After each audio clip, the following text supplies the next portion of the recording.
La Bible dit, cet homme devint fort riche. Donc, il a des terrains, des maisons, des gros et des menus bétail. Les voitures à l'époque, ils ont des chars, je ne sais pas quoi. Ésaü et Isaac ne se battent pas pour dire qui va avoir ceci, qui va avoir cela. Mais ils se battent pour dire, papa, bénis-moi. La bénédiction de l'Éternel n'a rien à voir avec les diplômes, n'a rien à voir avec notre rang social, mais elle rend grand. Elle élève, elle établit. Elle transcende des générations et des générations.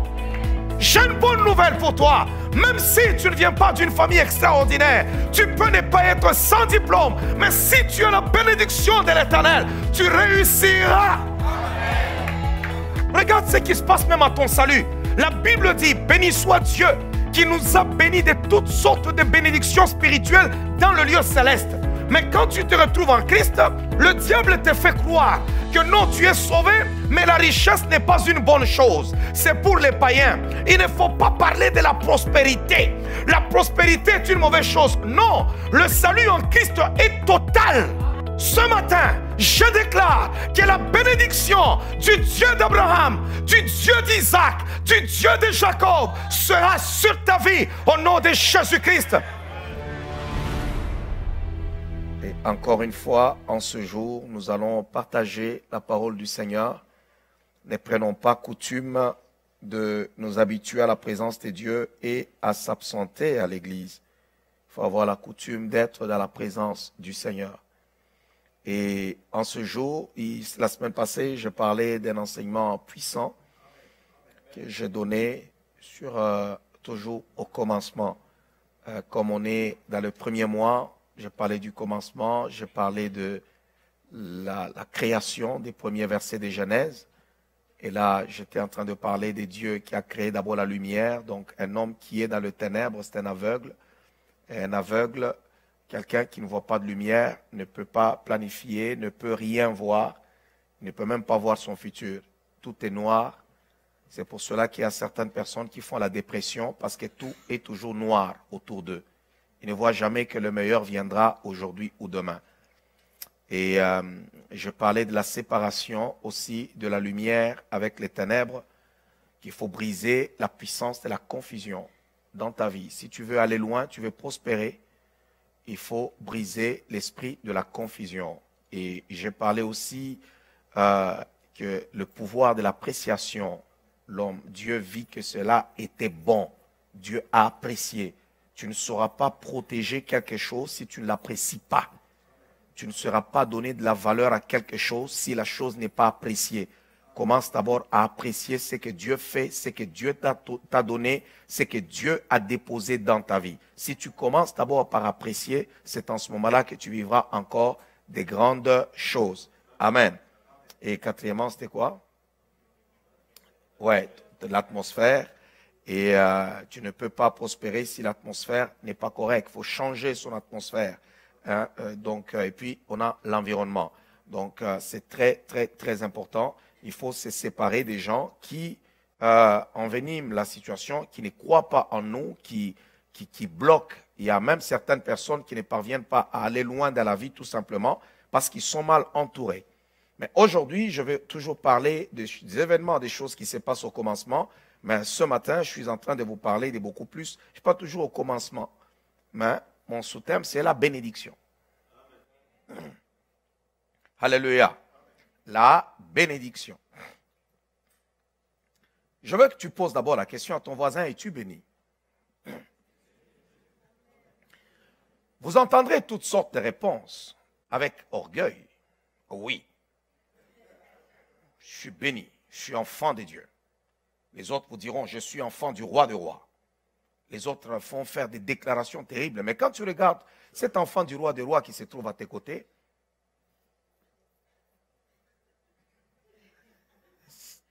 ça va te donner matière à réflexion. Tu te dis, mais est-ce qu'il est vraiment enfant du roi des rois? Ou bien, c'est quoi?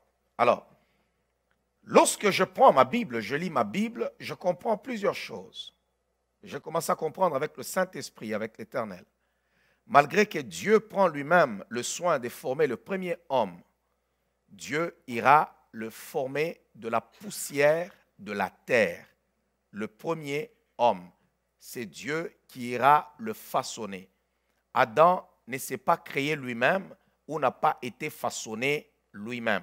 C'est Dieu qui ira créer le premier homme. Vous êtes d'accord avec moi? Moi, je ne viens pas des larves ou des têtards. J'ai été créé par l'Éternel. Oh, j'ai besoin de prêcher l'évangile à une assemblée vivante. Le premier homme a été créé par Dieu lui-même. Selon Genèse, je crois que la Bible est la parole de Dieu et je crois en ce jour que vos scientifiques se sont trompés parce qu'ils ne peuvent pas comprendre les choses qui dépassent leur portée. Alors ils disent que nous sommes le produit de l'évolution. On n'est pas le produit de l'évolution, ils ont menti. Darwin a menti. Parce qu'après nous, qu'est-ce qu'il y aura? Non, on n'est pas le produit de l'évolution. Il y a un Dieu qui a créé toutes choses, tel que l'homme aujourd'hui, au XXIe siècle, est en train de créer un monde avec des robots. Dieu aussi a créé l'être humain, mais à son image, selon sa ressemblance. De tous les êtres vivants ici sur la terre, l'homme est différent. Même de tous les mammifères, l'homme est différent. Pourquoi? Parce que Dieu a pris le temps de créer l'homme. Alors, dans le livre de Genèse, chapitre 1er, je pense que vous allez me comprendre en ces jours et je pense qu'en quittant cette rencontre, l'histoire de ta vie changera. Écoutez-moi très bien, auprès de Dieu, il y a tellement d'opportunités. Vous savez, dans le monde, tel que le monde est construit, tel que la société est bâtie, les riches continueront à être riches et les pauvres continueront à être pauvres. Non, je vous dis la vérité. Les riches continueront à être riches et les pauvres continueront à être pauvres.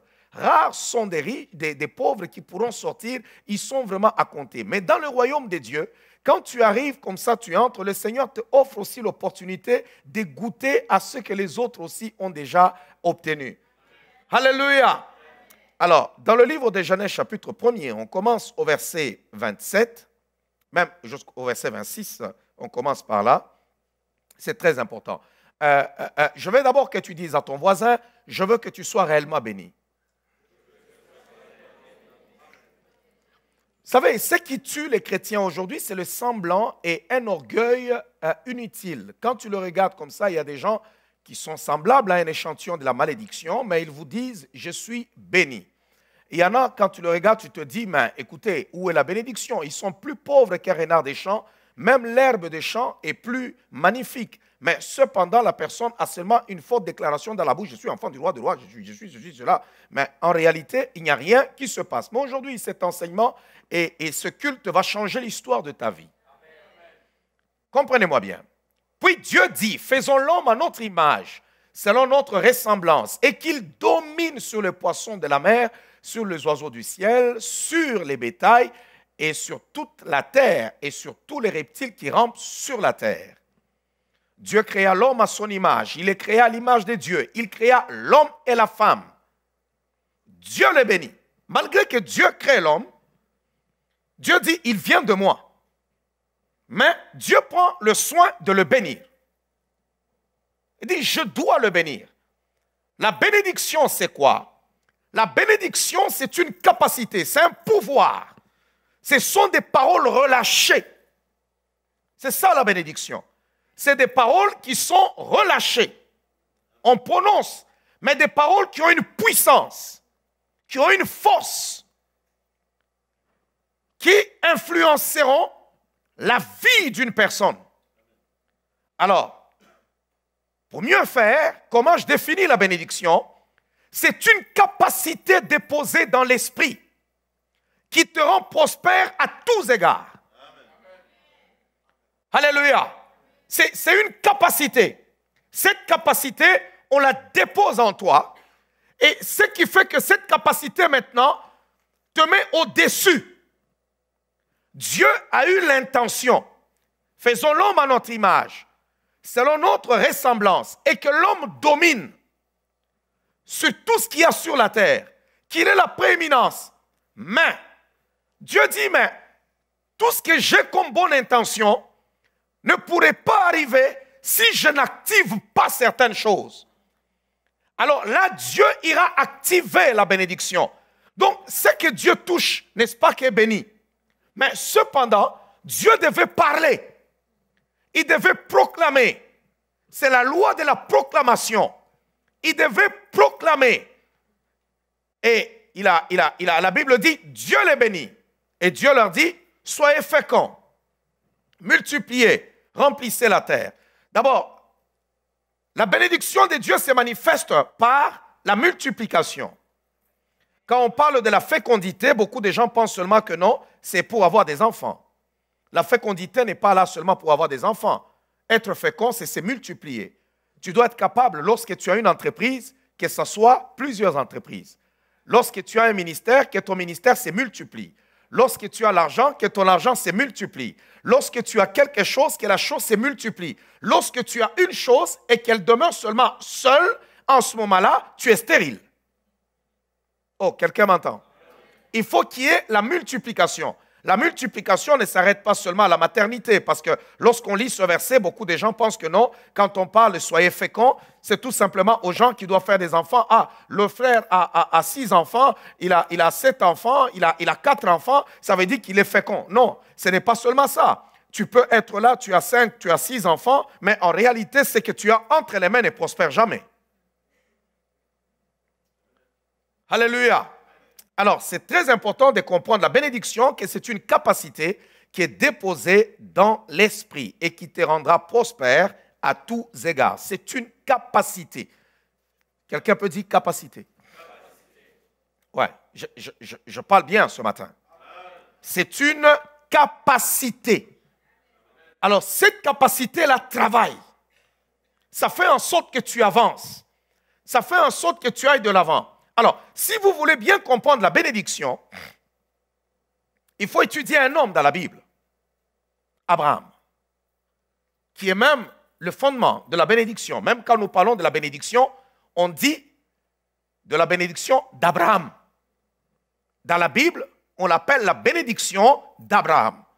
Pourquoi? Parce que c'est avec lui, depuis la chute, que Dieu conclut une alliance et que Dieu rétablit les choses. Et Dieu ira encore lui faire la promesse et le bénir.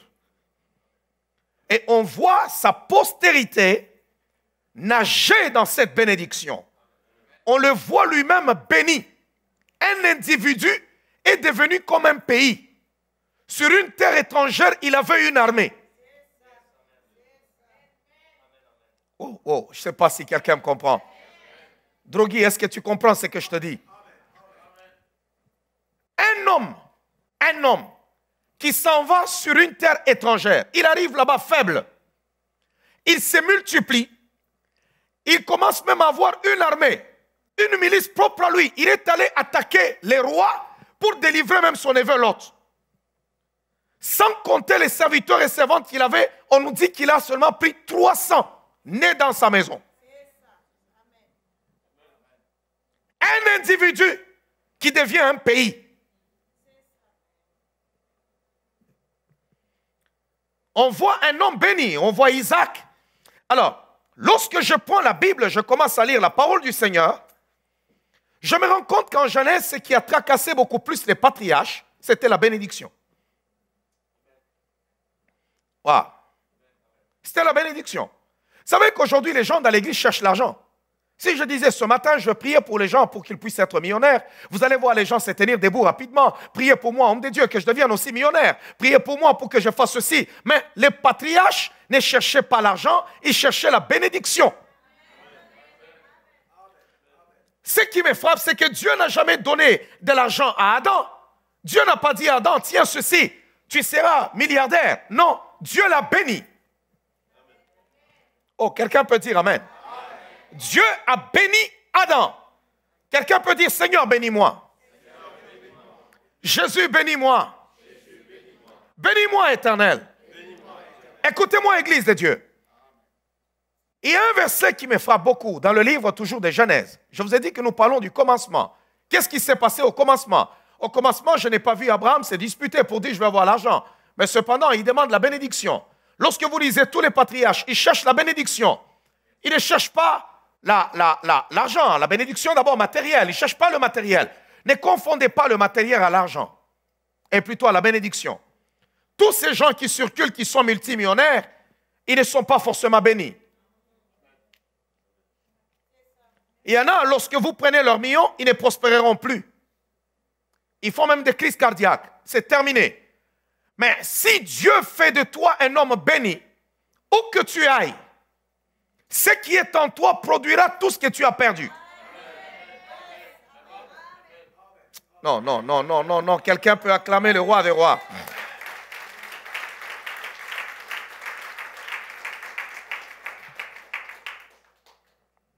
Alors comprenez-moi très bien.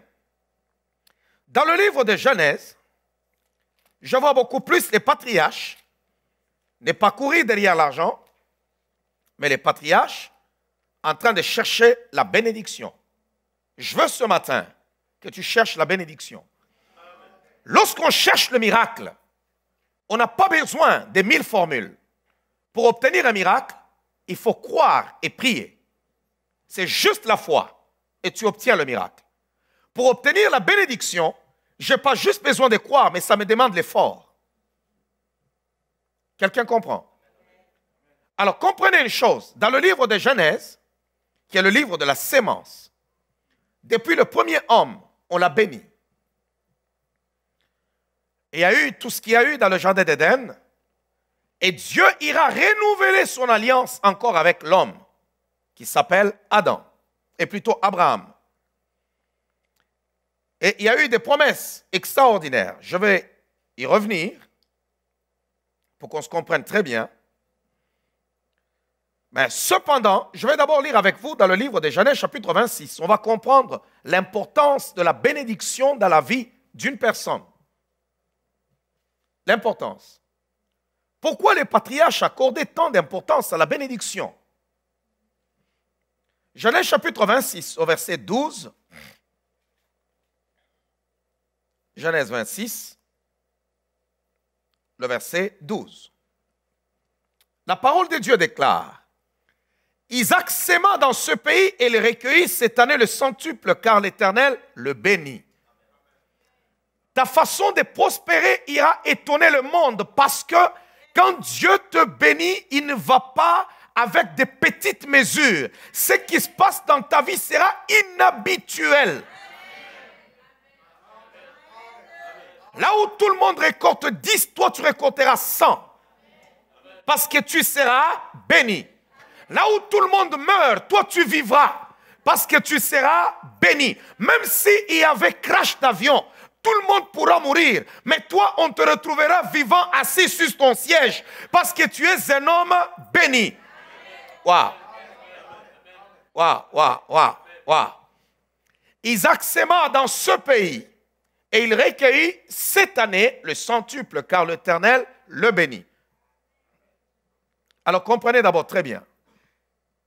Toute bénédiction de Dieu attire les problèmes.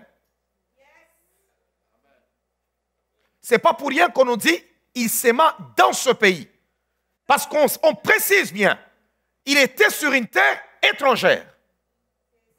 Il recueille le centuple, car l'Éternel le bénit. Cet homme devint riche.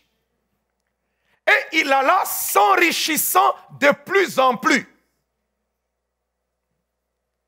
Vous savez, dans la vie, on a des catégories de personnes. On a des gens qui sont pauvres. Le pauvre attend qu'on l'aide. Le pauvre veut recevoir. Il est content lorsque quelqu'un d'autre lui donne. Le riche, lui, il est content quand il s'en va, il dépense son argent. Il va voir, je ne sais pas, dans une boutique Gucci, il entre, il achète, c'est Versace, il entre, il achète, il est content. Il est riche. Mais Isaac a dépassé la capacité d'être riche, il était fortuné. Le fortuné, lui, il s'assoit, il réfléchit comment est-ce qu'il va prendre votre argent. Alors quand il s'assoit et réfléchit, il se dit, waouh, il fait très froid en hiver.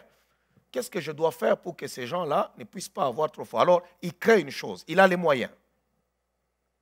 et il met là-bas, et tous vous allez vous dépenser votre argent, et il alla encore s'enrichissant de plus en plus. Et la Bible dit, jusqu'à ce qu'il devint fort riche. On ne sait plus compter, on ne sait plus dire, il en avait ceci. Non, il était fort riche. En d'autres termes, c'est pourquoi je dis fortuné. Là, on parle de la fortune.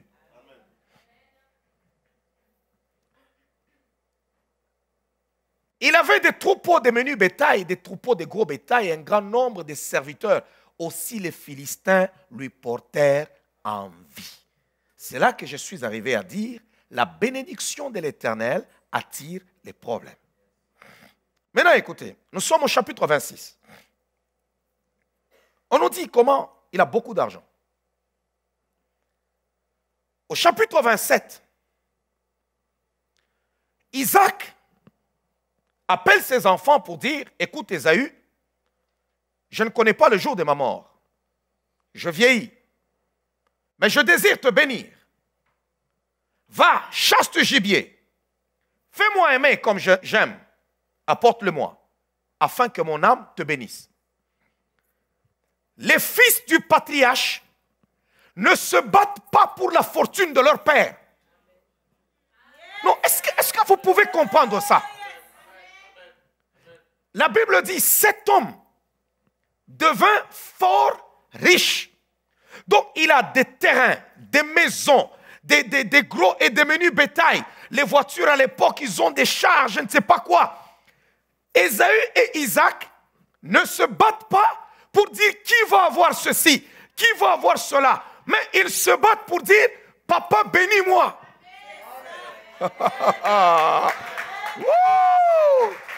Il y a un problème là, il y a un problème.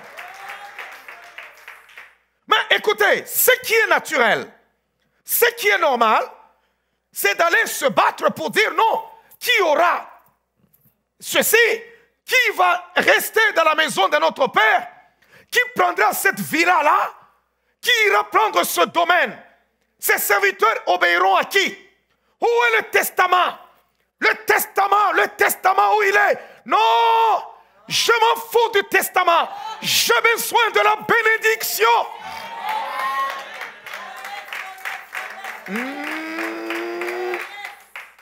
Écoutez, si Jacob avait besoin du testament, il ne quitterait pas la maison de son père pour aller à Padam Aram. Parce que déjà, il allait dire, si papa mourait, mon frère héritera seul. Non, il a pris la bénédiction, il s'en va même, n'ayant rien en main, juste avec un bâton. Mais le jour où il retournait, il était des multitudes et des milliers. Parce que la bénédiction peut te donner ce que tu n'as pas.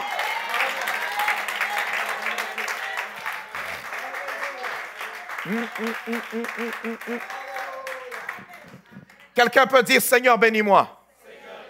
Oh, lève ta main droite, dis, Seigneur, bénis-moi. Bénis-moi, Seigneur. L'évangile, c'est la réalité. Ce que nous trouvons auprès du Seigneur, le monde ne peut pas nous le donner. Écoutez, la bénédiction de l'Éternel, elle est différente des paroles que mon père et ma mère pourront relâcher sur ma vie. Je parle bien de la bénédiction de l'Éternel. Waouh. Waouh, waouh, waouh, waouh, waouh, waouh. La parole de Dieu déclare, les deux jeunes gens sont en train de se battre. Écoutez, ça me dépasse. Ça me dépasse. Au chapitre 26, on nous décrit la richesse de cet homme. Au point où les Philistins commencent à l'envier. C'est devenu sujet de querelle. Mais ses propres enfants, ils s'en fichent carrément de ce que papa possède. L'autre arrive, papa, me voici. Il est prêt à risquer sa vie pour qu'on prononce seulement, qu'on relâche la bénédiction. Il s'en va. L'autre arrive. Le père lui dit, ton frère est venu prendre la bénédiction, il a volé. Non, la Bible dit, il a commencé à pleurer. Il pouvait se dire, ok, qu'il s'en aille. De toutes les manières, tout ce qui reste ici, c'est à moi. Non. Ésaü avait raison de pleurer. Parce que Jacob, aujourd'hui où nous parlons, on ne parle jamais du nom d'Ésaü. C'est seulement quand nous prêchons. Mais quand tu ouvres la télé, on te parle d'Israël. Il est même devenu un pays. Et jusqu'à des générations après, c'est son nom qu'on prononce. C'est de son nom qu'on parle. Il avait raison de pleurer. Parce qu'aujourd'hui, nous parlons partout sur les télévisions, dans les conférences, partout, aux Nations Unies. On parle d'Israël. Oh, Israël, Israël a fait, Israël. Il a continué à vivre des générations après. C'est son nom qui a subsisté. Juste seulement la bénédiction. Oh, quelqu'un peut dire, Seigneur, bénis-moi. Bénis-moi, Seigneur, et le nom de ma famille ira loin. Bénis ma vie, Seigneur, et je ne mourrai pas avec mon nom. Je ne mourrai pas avec ma vie. Non, Seigneur, je continuerai à vivre, même lorsque je serai enterré. Bénis-moi, Jésus, bénis-moi.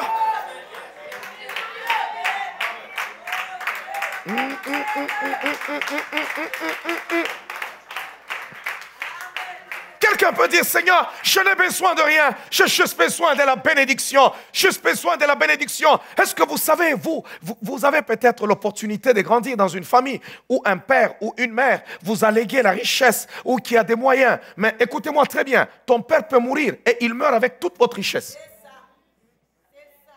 Parce qu'il n'est pas facile de transférer la richesse d'une génération à une autre. Souvent, il y a un grand combat.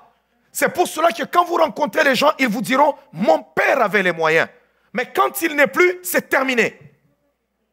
Mon père avait ceci. Mais la bénédiction de l'Éternel, elle descend de génération en génération.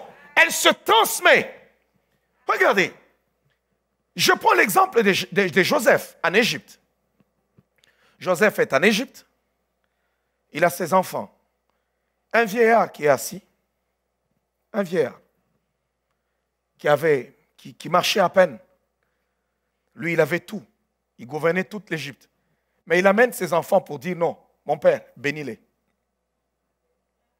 Beaucoup de gens, quand ils viennent à l'église, il y en a qui veulent avoir des diplômes. Regardez-les, souvent, quand quelqu'un a étudié, il a son diplôme, il veut même abandonner de venir à l'église. Pour lui, il a eu son diplôme. C'est tellement extraordinaire. Oh non, mais vos milieux-là, je n'aime pas trop aller dans ces milieux-là où les gens, ils transpirent un peu fort, ils crient, et puis ça me dérange un peu à l'oreille. Malheureux, qui te dit que la bénédiction, c'est un diplôme? La bénédiction de l'Éternel n'a rien à voir avec les diplômes, n'a rien à voir avec notre rang social, mais elle rend grand. Elle élève, elle établit. Elle transcende des générations et des générations. J'ai une bonne nouvelle pour toi. Même si tu ne viens pas d'une famille extraordinaire, tu peux ne pas être sans diplôme, mais si tu as la bénédiction de l'Éternel, tu réussiras.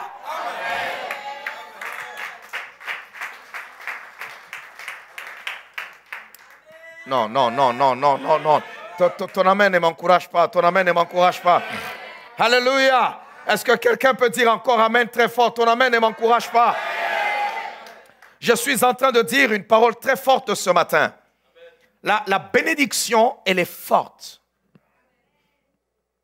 Wow. Je vais faire un service aujourd'hui. Je vais vous bénir.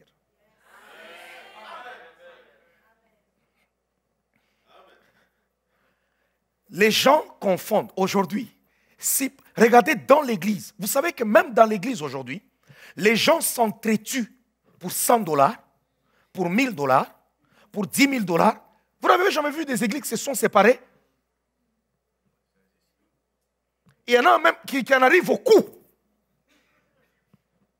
Non, mais vous comptez c'est quoi? Non, il y a $100 qui manquent. La pauvreté. Mais les patriarches ne se battaient pas. Écoutez, qui d'entre vous ici peut me dire que chez eux, ils sont fortunés? Lève ta main, on va te voir. Vous savez, quand vous lisez la Bible, même Bill Gates n'arrive pas à la dimension de la richesse de Salomon. Même Bill Gates. Si Salomon existait aujourd'hui, Bill Gates serait embauché chez Salomon. Il allait être engagé pour nettoyer les toilettes. Vous n'avez jamais lu dans le livre de 1 Chronique la richesse de Salomon. Écoutez, on sacrifiait presque 666 agneaux, brebis, 600 et quelques ceci, 600 et quelques cela, et ainsi de suite, au point où les gens, les rois, quittaient leur terre pour arriver chez lui. Ils regardaient et ils disaient, waouh, c'est terrible. Non, non, non, non, non, non. Mais quand vous prenez Bill Gates aujourd'hui, tu comptes sa richesse, tu calcules. Les économistes aux États-Unis se sont mis, ils ont calculé la richesse de Bill Gates, ils se sont mis à rire par rapport à Salomon. Ça veut dire que même tout l'argent des États-Unis, qui est la superpuissance, réunie, ne dépasse pas la fortune que Salomon avait. Je parle bien des États-Unis. Si Dieu peut bénir un homme comme ça, pourquoi toi, vous êtes là-bas, vous vous battez? Il y a même des gens qui font des calculs. Tu vois la personne qui s'est déjà assise, lui, il calcule déjà et dit non, si mon père meurt, cette maison-là, cette voiture-là, ça sera vraiment à moi. Et ton père tarde à mourir, tu commences même à pousser, non, papa, il faut que tu meurs. Non. Quand vous êtes là en train de prier, Seigneur qui vive, lui, il prie, Seigneur, que papa meure. Il a déjà mangé beaucoup de bonnes années. Qu'il meure maintenant au nom de Jésus-Christ. Oh, Rabashaka, Rabashanda, Rabashanda, parce que je dois hériter. Mais cependant, les Jacob, eux, ils cherchaient. Aïe, aïe, aïe, aïe, aïe. Écoutez, ce qui te rend mystère dans la vie, ce n'est pas ce que tu as, mais c'est la bénédiction.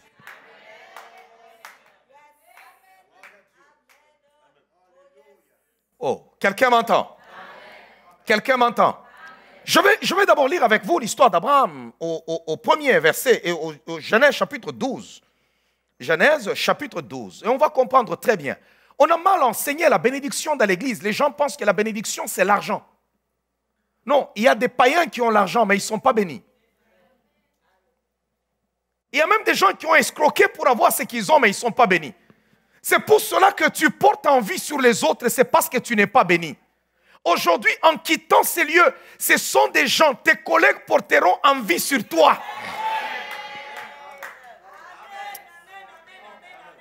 Si tu es au travail et que tes collègues ne t'ont jamais envié, ils n'ont jamais porté envie sur toi, c'est que tu n'es pas encore béni. Parce que la bénédiction de l'Éternel, elle attire toujours, suscite l'envie.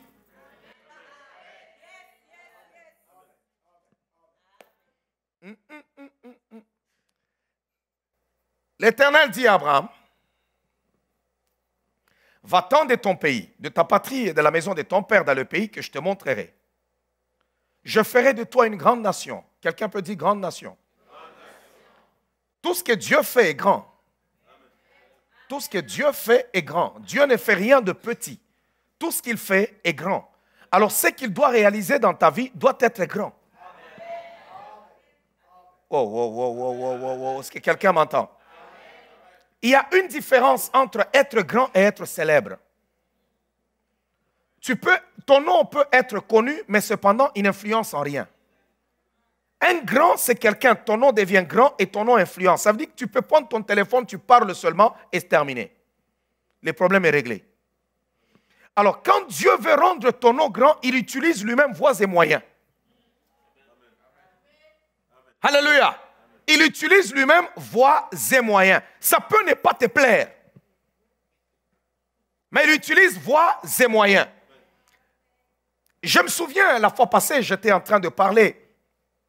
Je crois que j'étais avec mon épouse, je parlais à mes avocats. Je dis, mais ces gens, il ne faut pas les lâcher, ces gens de Revenu Québec en paix. Je dis, ils ont envoyé 35 enquêteurs, même à Tony à Curso, ils n'ont pas fait des choses comme ça. Alors, elle m'a regardé. Elle a répété au moins 3 fois. Elle me dit, Monsieur Mukendi, vous n'êtes pas comme tout le monde. Je ne comprenais pas. J'ai continué à parler. Je dis, mais pourquoi ils peuvent faire des choses comme ça? Elle dit, mais non. Ou bien vous ne comprenez pas ou quoi? Vous n'êtes pas comme ces gens-là. C'est après la 3e fois que je me suis rendu compte, je suis sorti, je dis à ma femme, ma femme, il y a 2 fois, nous pouvons être dans certaines choses, tu ne comprends pas où Dieu t'a déjà amené. Elle me l'a dit comme ça. Elle me dit non, tu es plus que ces gens-là. Je parlais l'autre fois aussi avec quelqu'un. Il y a une personne qui a ses hôtels ici. Il est multimillionnaire dans la ville de Québec ici. Beaucoup d'hôtels lui appartiennent. Et je parlais avec lui au téléphone et j'étais en train de lui dire, je dis, mais écoutez, ces gens-là, lorsqu'ils parlaient à la télévision, je dis, mais ils ont fait tous ces brouhahas-là pour rien, qui viennent me prouver, je dis qu'ils arrêtent de faire semblant. Les autres, ils ne nous ont pas envoyé autant d'enquêteurs comme une fois moi. Il m'a aussi dit la même chose. Il dit, tu es plus important que eux. C'est quand je me suis assis avec le Seigneur, lorsque je regardais, je dis non. Quand Dieu dit, je rendrai ton nom grand, ça veut dire quand ces gens regardent Paul Mukendi, ils commencent déjà à trembler. Ils tremblent.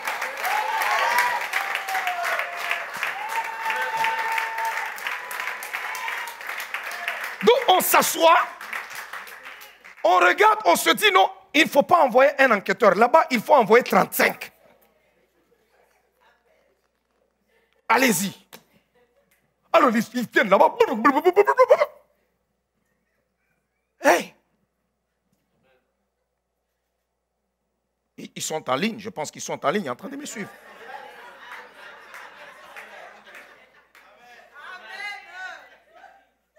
Je rendrai ton nom grand.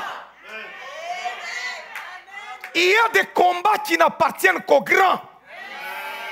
Il y a des problèmes qui n'appartiennent qu'aux grands. Un homme m'a fait rire un jour, il dit, il y a même des maladies qui n'appartiennent qu'aux grands. Il dit, parce qu'il y a certaines maladies, quand ça te touche, tu n'as pas de moyens, tu crèves.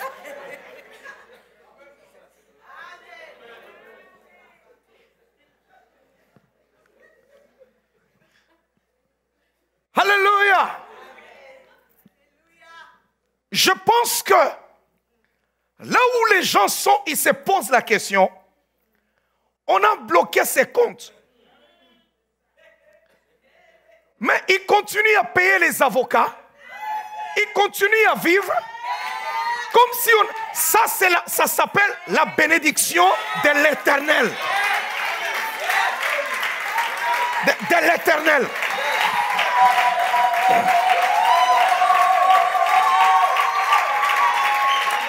Non. Je vais encore parler. Gelons partout. On bloque.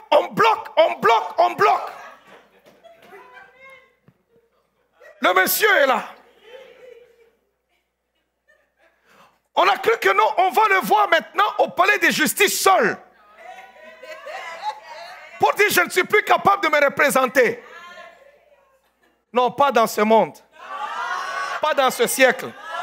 Non. Écoutez, recherchez la bénédiction. Oh, dis d'abord à ton voisin, s'il te plaît, recherche la bénédiction.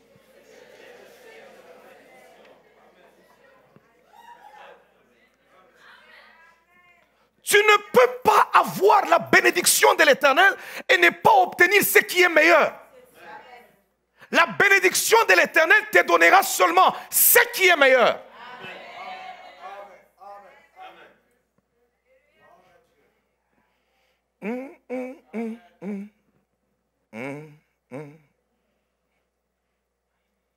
Je ne sais pas si tu me comprends. Alors comprenez une chose. Dieu dit à Abraham, on va continuer avec Abraham. Je voulais d'abord te faire comprendre que dans la vie, ce n'est pas seulement l'argent. Regardez ceux-là qui veulent servir Dieu, par exemple, aujourd'hui. Je vois beaucoup de gens, surtout avec l'Internet. Vous trouvez quelqu'un qui veut commencer à servir le Seigneur aujourd'hui, il veut directement avoir la veste. Non. Quand on veut servir Dieu, on cherche Dieu. Si tu l'as trouvé, tu as tout trouvé. Il dit, j'aime ceux qui m'aiment et ceux qui me cherchent me trouvent. Avec moi se trouvent l'or et l'argent.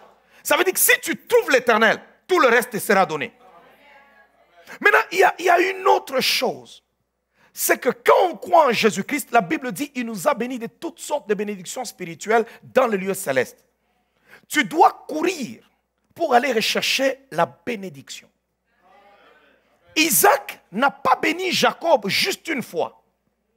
La première fois qu'il l'a béni, c'était lorsqu'ils ont fait la magouille avec sa mère.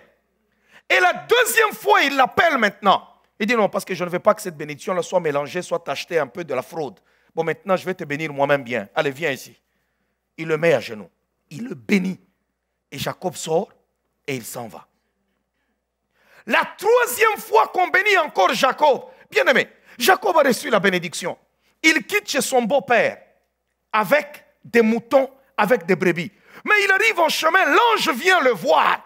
Il se bat avec l'ange. Jacob ne dit pas, donne-moi la victoire, donne-moi ceci. Je ne te laisse pas aller sans que toi tu ne m'aies béni. Parce que dans la bénédiction, il y a la victoire. Dans la bénédiction, il y a la protection. Dans la bénédiction, il y a la richesse. Dans la bénédiction, il y a la santé. Dans la bénédiction, il y a un mariage extraordinaire. Dans la bénédiction, il y a des enfants. Dans la bénédiction, il y a des affaires. Dans la bénédiction, il y a la fécondité. Dans la bénédiction, il y a la multiplication. Je ne te laisse pas aller sans que tu ne m'aies béni.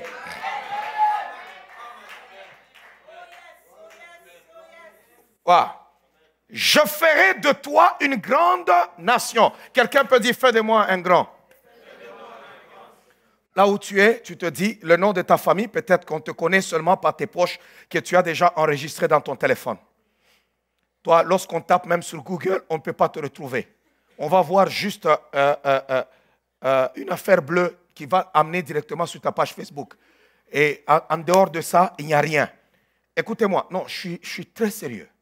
Là où tu es, en quittant, en 2020, je parle, je prophétise sur ta vie, qu'en 2020, il faut quand on tape ton nom, qu'on commence à voir des propriétés. Quand on tape ton nom, on voit tes entreprises. Quand on tape ton nom, on voit en quoi tu as enregistré. Tu as déjà investi dans telle affaire. Tu as investi dans telle affaire. Le nom de telle entreprise, c'est toi. Alors on va se dire, mais cette personne est un peu partout là. Lorsqu'on parle de ceci, on tape ton nom. Tu es dans la restauration, tu es dans l'immobilier, tu es, je ne sais pas, dans ceci, tu es dans, je ne sais pas, dans l'automobile, et tu es dans cela, et ainsi de suite. On tape ton nom, on voit que tu es partout. Toi, quand on tape ton nom, on trouve quoi?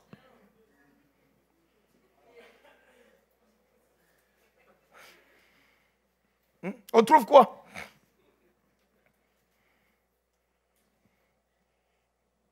Je vais commencer. Je peux faire juste un exercice ici. Vous avez Google. Commence à prendre le nom, paf. Aristide, Na. On tape là-bas. Il y en a, on risque même de le chercher. Tu appelles même, je ne sais pas, à l'immigration ou bien à Revenu Québec ou bien je ne sais pas quoi. Tu commences à le chercher, on commence à dire non, il n'existe pas ici. Celui qui... Non, non. Là, vous commencez à ajouter même non. Il y a un prénom que vous avez oublié. C'est comme ça qu'on écrit son nom.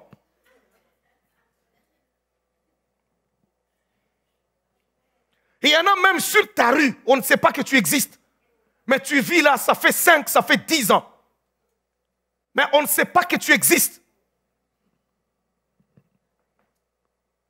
Je rendrai ton nom grand.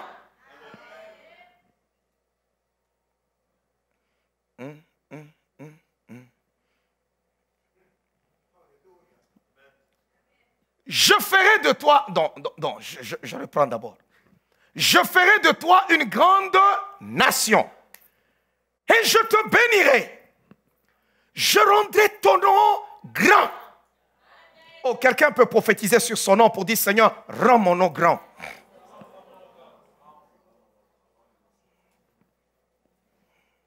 Waouh, waouh, waouh, waouh, waouh. Vous savez, c'est un enseignement pour des gens qui ont une passion, qui ont un désir. Si tu n'as aucun désir, pour toi, tu t'assois, tu dis, ah non, moi je crois en Jésus-Christ, je vais travailler de l'heure et puis après je m'en vais au ciel. Ça me suffit. Alors arrête d'être jaloux. Ce qui me frappe dans la parole de Dieu, tu vois deux frères qui se battent pour la bénédiction et vous pensez que la bénédiction c'est une chose facile. Non, tu peux croire en Jésus, être heureux, aller même au ciel, mais sur terre vivre comme un malheureux. Nous vivons ces réalités tous les jours. Nous ne nous voilons pas la face, nous sommes chrétiens. Mais cependant, il y a des fois, tu n'as même pas 10 $ à donner à Dieu. Mais tout ce que tu as, c'est « je suis enfant du roi des rois ». Demain, ça viendra. Non, ça ne viendra même pas demain, même si tu déclares. Combien de gens qui nous ont dit « demain, ça viendra », même demain, ce n'est jamais venu. Voilà pourquoi vous trouvez certaines personnes qui mettent l'accent sur certaines choses plutôt que sur leur relation avec Dieu. Ils ne recherchent pas la bénédiction. Ils pensent qu'ils ont déjà tout obtenu. Pourquoi? Parce que non. Il a son diplôme, je ne sais pas, en marketing. Il a son diplôme, je ne sais pas, en médecine. Il a son diplôme, je ne sais pas, en ceci ou en cela. Jacob, on dirait que si je prends Jacob, je dis, OK, si Jacob pouvait avoir son diplôme, je ne sais pas, en médecine, ça veut dire que ce jour-là, il dit, diplôme, si vous voulez, déchirez-le. Si vous voulez prendre toute la richesse de notre papa, déchirez. Regardez dans des familles, lorsque le papa a laissé la richesse, c'est la bagarre. Je vous dis, la bagarre. Les coups de poing, des coups bas. Si vous voulez seulement comprendre cela, regardez même dans les films. Hein, quand vous écoutez un film qui parle de l'héritage, c'est là que vous allez voir qu'il y a la bagarre là-bas. Mais Jacob et Ésaü se disent, on n'a pas besoin de tout ça.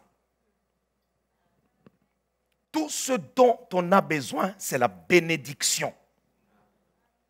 Et celui qui a gagné jusqu'aujourd'hui, son nom demeure. Non, il faut que ton nom traverse les générations. Je t'interdis de mourir avec ton nom. Sinon, bien-aimé, tu ressembles à un avorton. Il y a des gens, pour apprendre qu'ils ont existé, il faut aller au cimetière. Vous allez enterrer quelqu'un d'autre. Tu passes par là, tu lis que non, il y a eu Alphonse, je ne sais pas quoi là-bas. C'est en ce moment-là que tu te rends compte que non, Alphonse Grégoire a déjà existé. Il est né en 1802 et il est mort en 1975. Là, tu te dis, ah, Alphonse a vécu longtemps. Hein? Mais personne, tu peux même aller sur Google, tu tapes là-bas, il ne sort pas. On ne le connaît même pas. Combien d'enfants il a eu? Peut-être qu'Alphonse a même eu 15 enfants. Mais tous les 15 enfants, personne n'est connu. Je t'interdis de vivre cette vie misérable. Un homme comme Abraham a eu un enfant qu'on appelle Isaac. Un autre par ricochet, Ismaël. Mais il est là aujourd'hui en train de tourmenter le monde. Un homme béni. Et c'est là qu'on trouve le pétrole. Et le monde entier se joue là-bas. Toute l'histoire là-bas. C'est pourquoi Dieu a dit à Abraham, ce que tu as fait, c'est ton affaire. Tu es tellement béni, tout ce qui sort de toi est puissant. Et tous les deux se battent jusqu'à aujourd'hui. Pendant que toi, tu négliges même Dieu pour dire, j'ai un examen. Alors là, que l'Éternel attende un peu. Combien de gens qui sont super diplômés, mais quand tu le regardes comme ça, ils sont plus pauvres que des renards des champs. Qui te dit qu'un diplôme, c'est une garantie de réussite? C'est une garantie pour les humains. Mais je veux que tu vives au-dessus des humains, que tu domines. Mais on ne peut pas dominer sans bénédiction. La bénédiction. Oh, quelqu'un peut acclamer le roi des rois.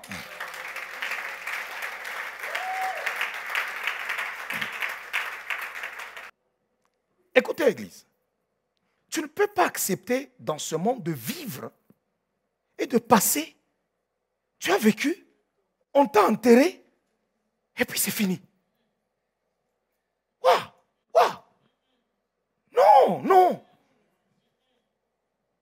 Non.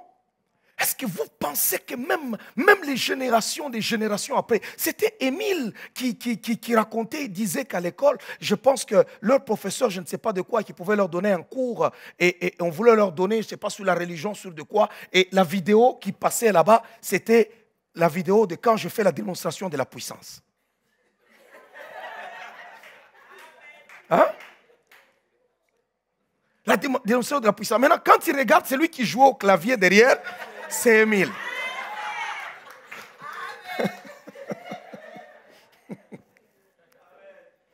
Donc, ça veut dire que quand Dieu dit « Je rendrai ton nom grand », tu deviens la standard. Quand tu es dans la ville, on cherche, quand on veut parler religion, quand on veut parler en mal ou en bien, on cherche Paul Mukendi.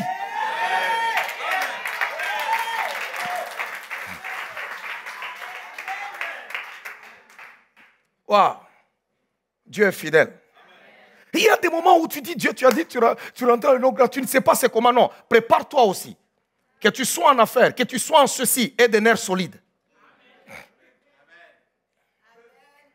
Là maintenant les amen ne sont pas très forts. Tu ne peux pas vouloir la richesse et vivre comme tout le monde. Non. Vous savez que quand tu as l'argent, tu ne bouffes pas ton argent seul. Regarde, quand tu as l'argent, lorsque tu vas, on te paye. Donc, tu prends, tu fais tes dépenses, tu as payé, et puis c'est fini. Mais quand tu as l'argent, tu as ton conseiller financier qui t'attend, ton comptable, ton avocat, ton ceci. Il y a tout un tas de gens qui sont derrière toi, et ainsi de suite, les autres qui viennent, qui passent seulement le temps là-bas, tout ça. Donc, ça veut dire que tu redistribues. Alors, si ta main, elle est tellement fermée comme la main d'un singe, tu ne deviendras jamais prospère. Non. Non, jamais. Je déclare qu'après cet enseignement, ton nom sera grand. Non. Je parle à ma qualité d'apôtre de la ville. Je parle à ma qualité de serviteur du Dieu Tout-Puissant, créateur du ciel et de la terre. Je déclare que lorsqu'on citera ton nom dans cette ville, on te comptera parmi les grands. Je déclare que ton entreprise sera comptée parmi des grands noms. Je déclare que ton nom de famille, s'il y a une malédiction collée à ton nom de famille, je détruis cette malédiction au nom de Jésus-Christ. Ton nom sera grand. Je déclare en ce matin que ton nom sera grand. Oh, est-ce que quelqu'un m'entend ce matin? Je déclare que ton nom sera grand. Je déclare que d'ici la fin de cette année, lorsqu'on tapera ton nom, même sur Google, lorsqu'on va googler ton nom, on verra, bien-aimé, que tu es un grand homme, tu es une grande dame. Dieu va rendre ton nom grand. Tu auras de l'influence pour recommander les gens, de l'influence pour bénir les vies des gens, parce que Dieu va rendre ton nom grand. Oh, est-ce qu'on peut acclamer le Seigneur?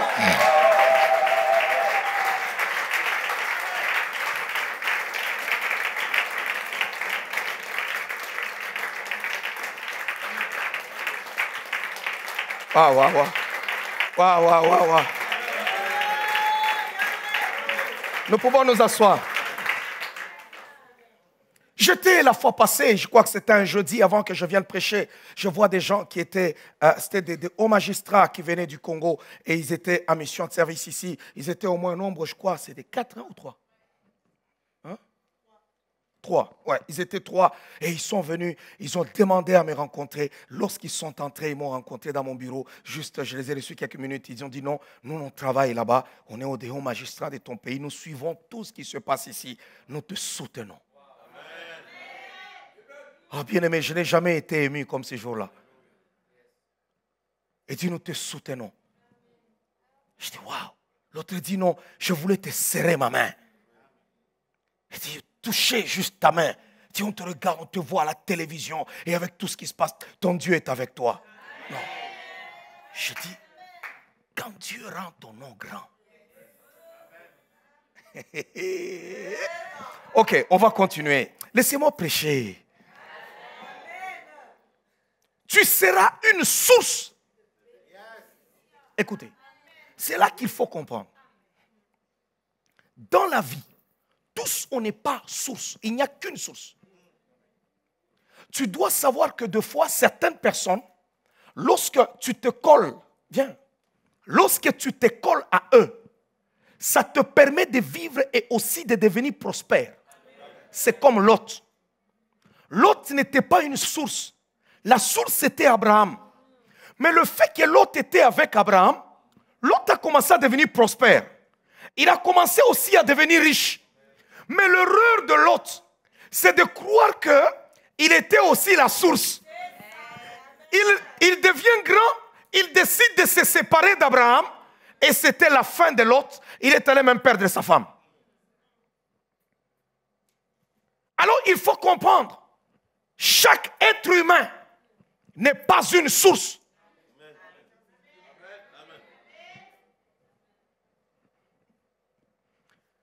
Il y a des fois, c'est en servant les autres qu'on devient grand. Oh, quelqu'un m'entend? C'est en servant les autres qu'on devient grand. Tu dois connaître ta position.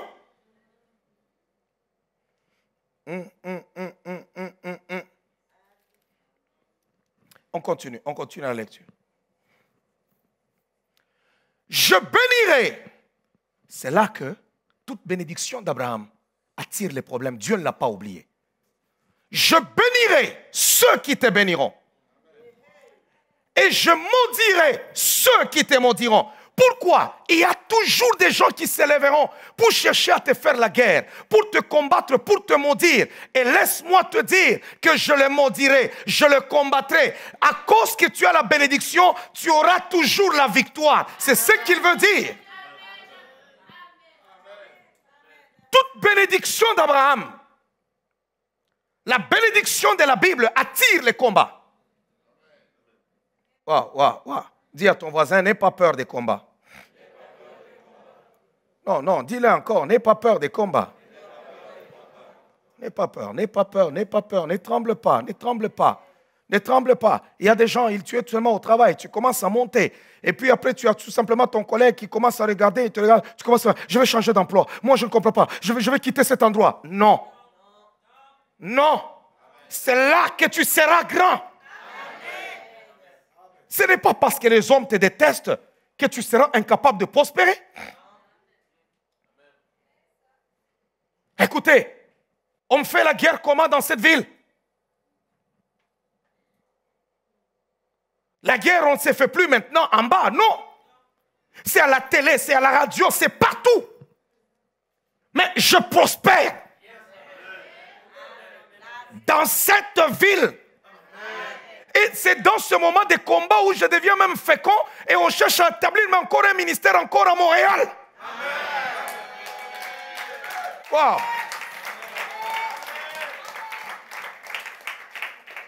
Le 8, je serai à Montréal. Hein? Le 8 février. Alléluia. Mais dans le milieu, dans le moment de combat et de tempête, écoutez-moi très bien. Quand tu es béni, quel que soit le nombre de tes ennemis, ne tremble pas.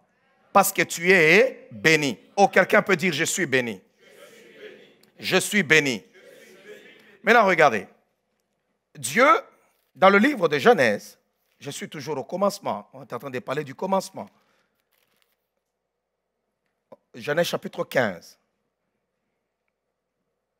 On commence au verset 7 au verset 15.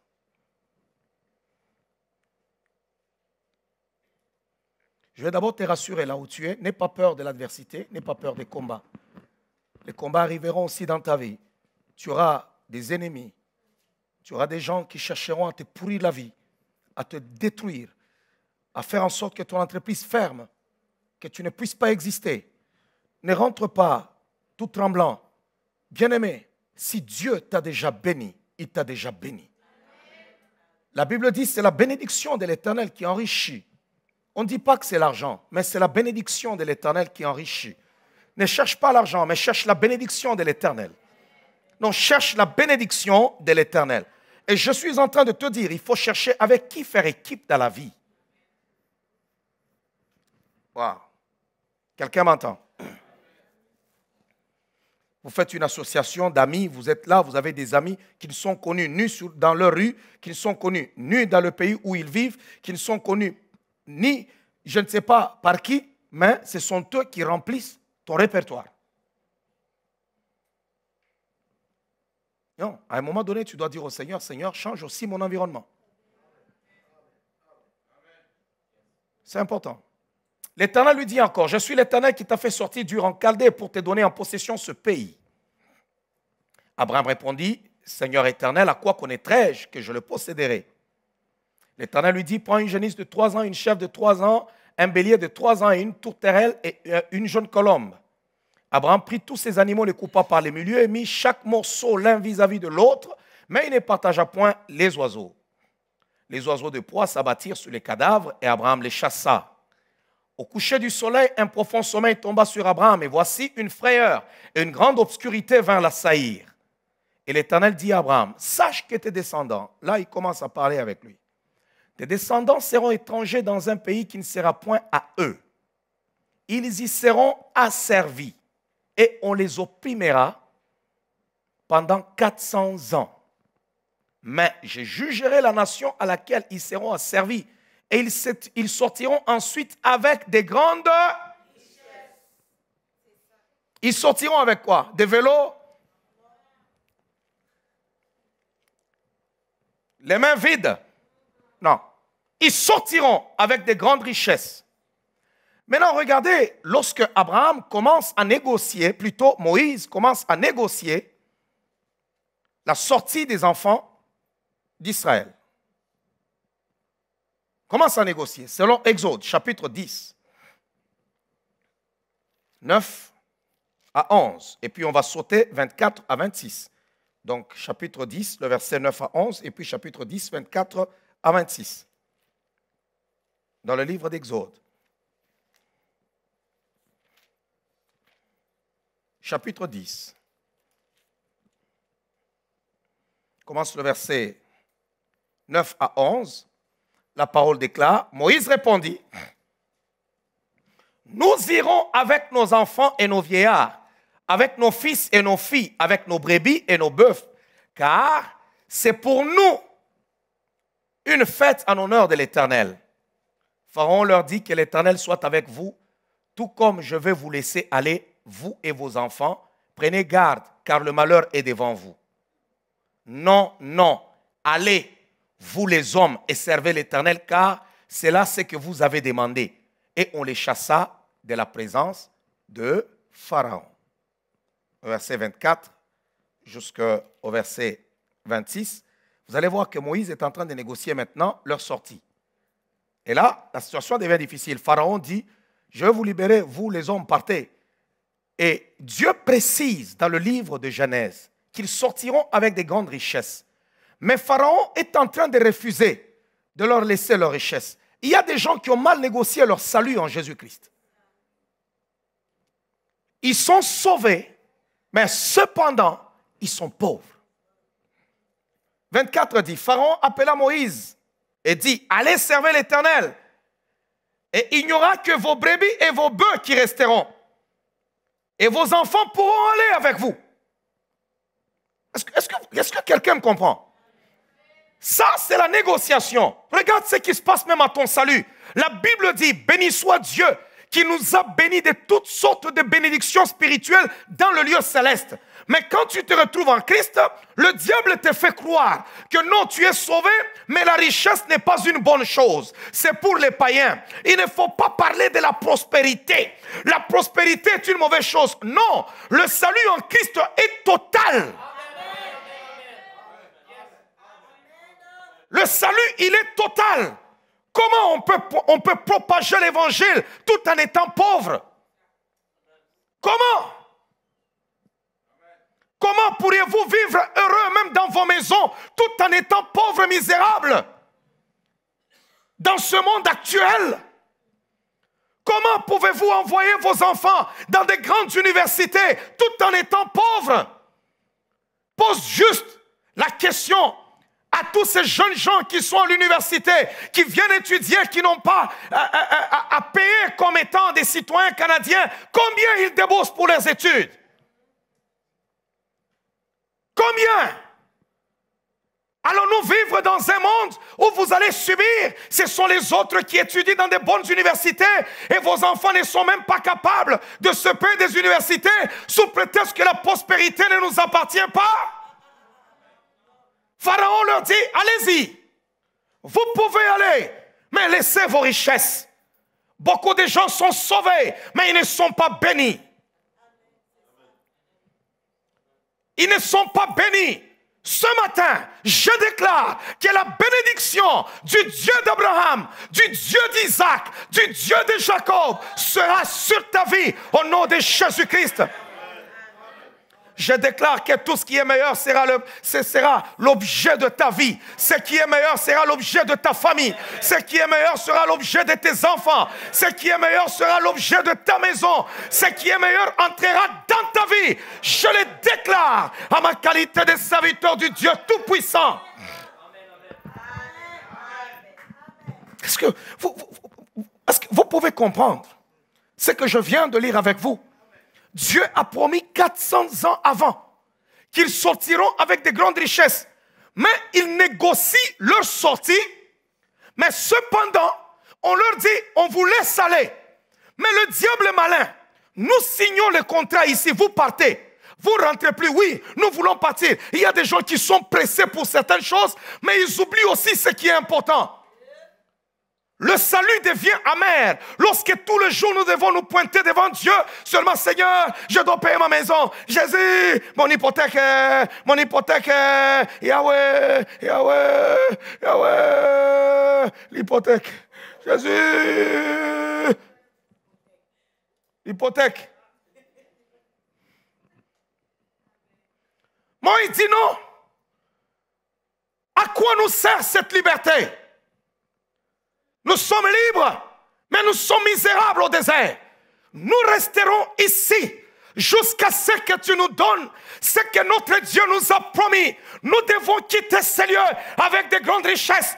Est-ce qu'il y a des hommes et des femmes qui pourront se lever ce matin et dire à Satan, le sang de Christ n'a pas coulé seulement pour que mon esprit soit sauvé, mais pour que mes biens soient sauvés, pour que mes finances aussi soient sauvées, pour que ma santé soit sauvée, pour que ma famille soit sauvée. Réclamez ce qui est à vous.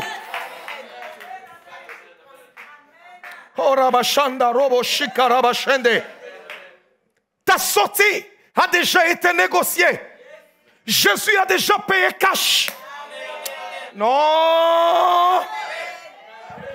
Laisse-moi te dire, lorsque tu viens croire en Jésus, ta sortie, lorsque tu sors, lorsque tu dis je crois en toi, les malédictions des familles, les choses qui vous ont bloqué d'avancer, de vous établir, d'être grand, d'être stable, ont déjà été négociées. Tout dépend de toi.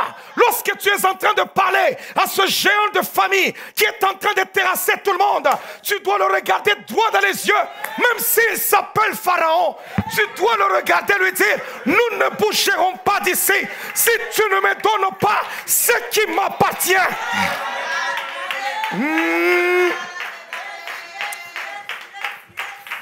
Écoutez le verset 24. Est-ce que je fais du bien à quelqu'un ce matin?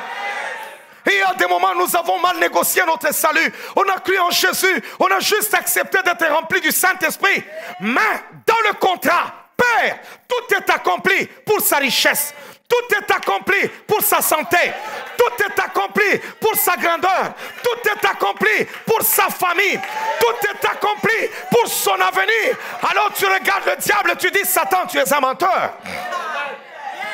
Pourquoi tu vas prendre la malédiction qui était sur ma mère, qui était sur mon père, et tu vas la jeter encore sur moi? Non, il ne m'a pas juste sauvé en esprit, même le corps a été sauvé. Oh, quelqu'un m'entend? Même le corps a été sauvé. Alors, je suis en train de dire à toute maladie de famille que chez moi tu n'entreras pas. À toute pauvreté de famille que chez moi tu n'entreras pas. L'instabilité de mes oncles ne sera pas dans ma maison. S'il y a eu des choses compliquées, chez moi je le refuse. Parce qu'il a dit qu'il a payé de son sang. Il a déchiré l'acte dont les ordonnances me condamnaient et subsistaient contre moi. En triomphant par la croix, il les a dépouillés publiquement en spectacle. Écoutez, il y a des choses qui vous tracassent la tête. Tu commences à souffrir des mêmes maladies qu'a souffert ta grand-mère, qu'a souffert ta tante, qu'a souffert ta soeur. Non, mais Jésus a déjà tout payé. Tu viens tous les jours à l'église.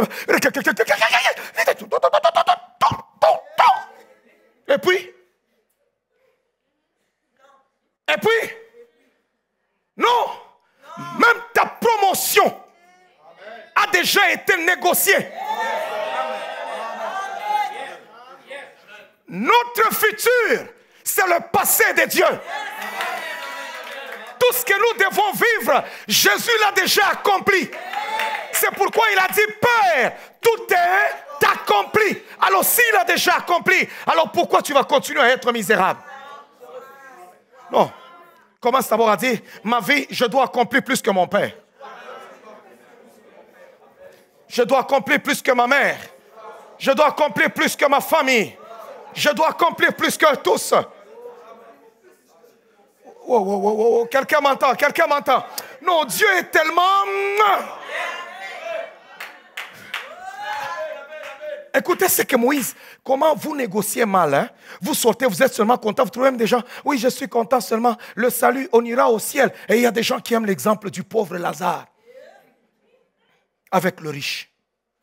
Non, tu vois, le pauvre Lazare, lui, il a souffert toute sa vie et ainsi de suite. Non, la Bible déclare que ceux qui croient en son nom, qui ont tout abandonné sur cette terre, ils recevront au centuple dans cette vie et dans le siècle à venir.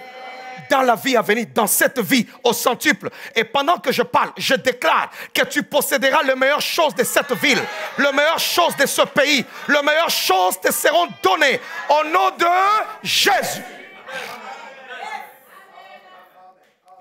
Pharaon appela Moïse et dit, allez, servez l'Éternel. C'est comme ça qu'on a libéré beaucoup de chrétiens. Hein? Servez l'Éternel. Il n'y aura que vos brebis et vos bœufs qui resteront.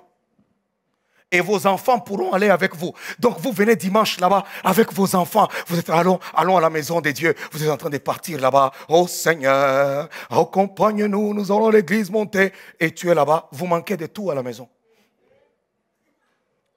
Mais Jésus, et ainsi de suite. Non, tu ne peux pas adorer le Seigneur tout en étant échantillon de la malédiction.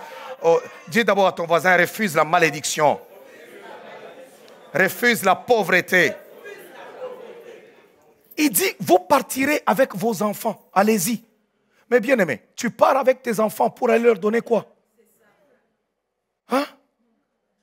Il faut que quand on parle de la génération qui arrive, on commence à citer les noms, qu'on cite les noms de vos enfants. Pharaon savait que si je leur laisse leurs enfants et qu'ils n'ont pas la richesse, ces enfants retourneront en Égypte. Ces enfants viendront adorer les dieux de l'Égypte. Parce que soit ils vont même aller chercher la drogue. Ils iront chercher l'argent par d'autres moyens. Bien aimé, tu es fier dans ta maison quand tu t'assois. Tu as une belle maison, tu as une belle voiture, tu as de belles choses. Et tu regardes tes enfants, tu leur dis, c'est mon Dieu qui me les a donnés. C'est mon Dieu qui me les a donnés. Non, pose la question à ton bien-aimé à tes côtés. Tu dis, qu'a fait ton Dieu? Comment as-tu négocié ton départ? Comment tu négociais? Est-ce qu'on peut continuer la lecture? Oh, non, c'est du solide. Tu es parti, toi tu quittes seulement comme ça, tu sors et tu pars, mais tu oublies le nécessaire. La Bible dit, Moïse répondit, tu mettras toi-même entre nos mains de quoi faire le sacrifice et les holocaustes que nous offrirons à l'Éternel, notre Dieu. Nos troupeaux iront avec nous. Il ne restera pas un ongle. Non, je dois enlever la veste, cette histoire est solide. Il ne restera pas un ongle. Car c'est là que nous prendrons pour servir l'Éternel notre Dieu jusqu'à ce que nous soyons arrivés. Nous ne savons pas ce que nous choisirons pour offrir à l'Éternel. Tu ne peux pas nous dire non, allez-y comme ça et nous, tu gardes nos affaires. Non, pas un ongle ne restera. Aujourd'hui, tout ce qui est à toi, tu dois les prendre.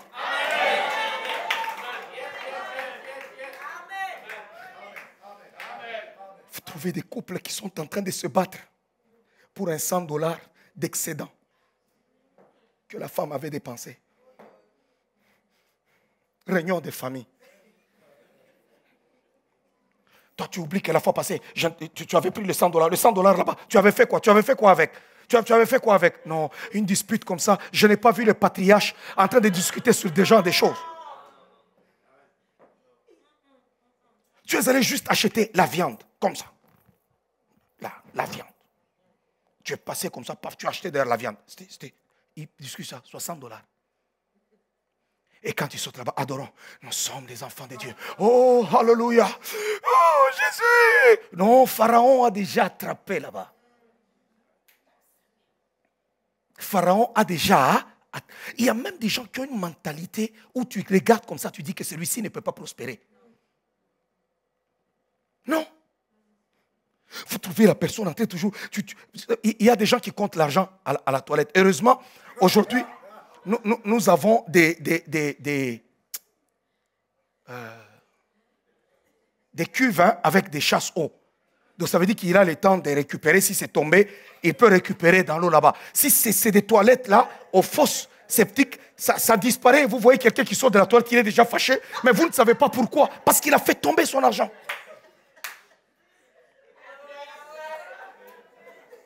Regardez les grandes disputes, même dans les couples, c'est quoi? C'est l'argent. La pauvreté. Vous trouvez de l'autre côté, l'homme tient. Ma femme tient un peu là-bas. La femme dit, donne-moi. L'autre dit, bon, tiens. Et puis il reprend encore. Pourquoi? Parce que c'est la pauvreté.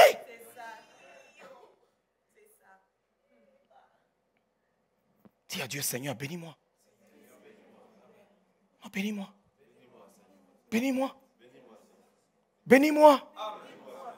Ne réclame pas seulement la bénédiction comme ça physiquement, réclame aussi la bénédiction mentale. Ici.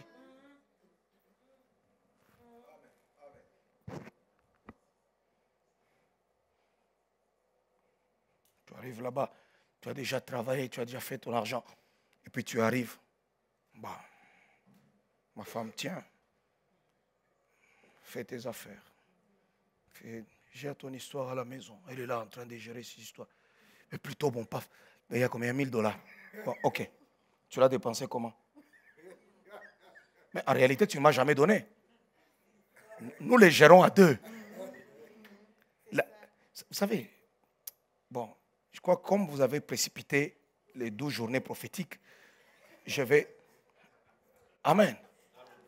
Je veux que cette année, qu'il y ait l'impact de Dieu dans ta vie. Oh, quelqu'un m'entend?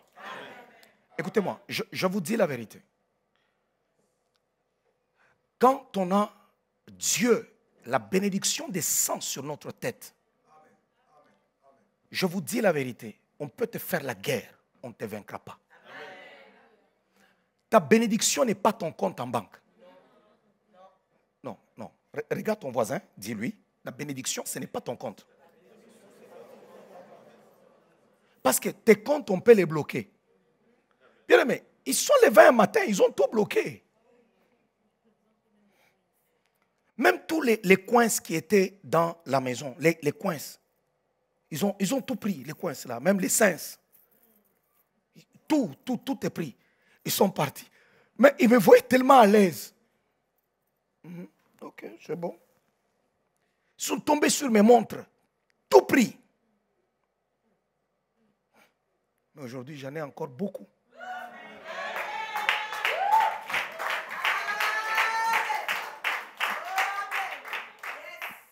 Toute ma collection de montres, c'était là-bas. À cœur joie, tout ça, ainsi de suite. Maintenant, si tu n'as pas Dieu, ma femme, viens me soutenir. Et on vous appelle que non, votre pasteur a fait une crise cardiaque. Et c'est fini. Il y a des gens qui peuvent être dans la maison. Hein? Si seulement Drogui apprend, c'est un exemple que je donne, je ne dis pas que c'est comme ça. Si seulement Drogui apprenait qu'il y a une petite carte de crédit ou bien il y a un petit compte, Gisèle a puisé dedans. Je vous assure qu'il peut commencer même à pleurer, il se jette par terre. Oh! Oh! Est-ce que vous pouvez vous imaginer que dans une famille où il y a la fortune, on ne se bat pas pour la fortune? Est-ce que vous pouvez arrêter au moins dans votre maison, dans votre famille, de vous battre pour l'argent et de vous concentrer sur la bénédiction et il y aura l'abondance?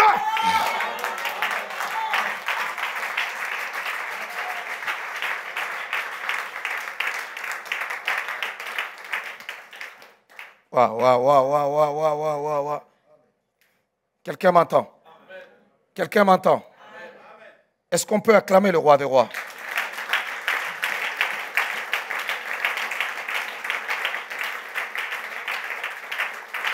Je veux que tu lèves tes mains vers le ciel en ce moment. On va prier. Tu vas dire à Dieu, Seigneur, bénis ma vie, Seigneur, bénis ma vie.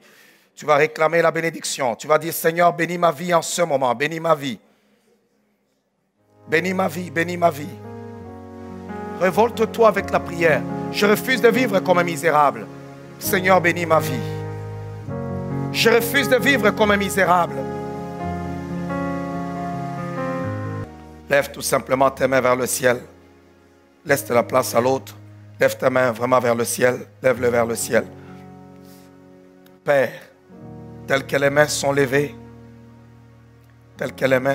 vers toi, comme une offrande du soir.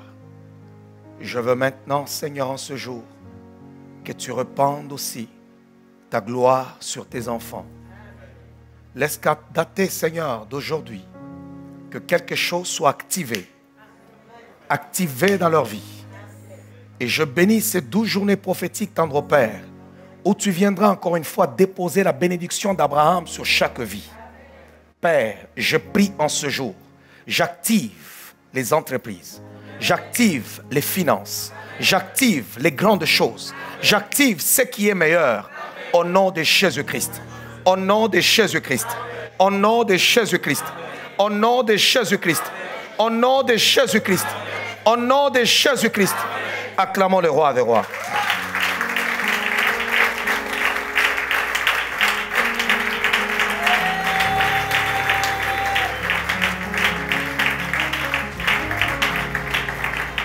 Non, est-ce qu'on peut acclamer le Seigneur de gloire? Acclame le Seigneur.